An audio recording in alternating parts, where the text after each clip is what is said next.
Hello friends, welcome to our channel. Today we are going to review Ultra Rover Mini Fat Tire Off-Road Electric Bike. This tiny looking compact pocket e-bike is made by hYNA. Its eye-catching design makes it stand around for sure. Built with steady quality alloy metal. Coming to vehicle specification. Front 12-inch alloy wheel with tubeless tire.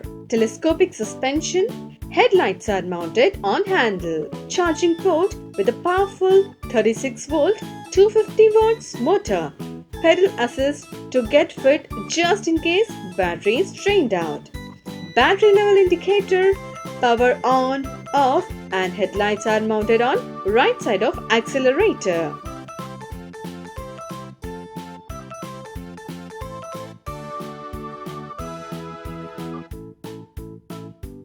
Horn and headlights on or off, mounted on left handlebar. This bike has 20-inch spokes, fat tire rear wheel with disc brake, which means it has superb road grip and control on ride.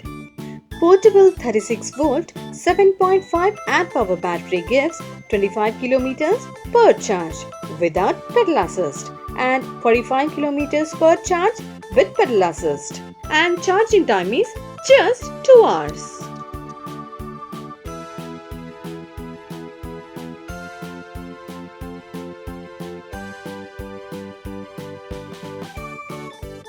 Thank you for watching. Please like, share, subscribe our channel.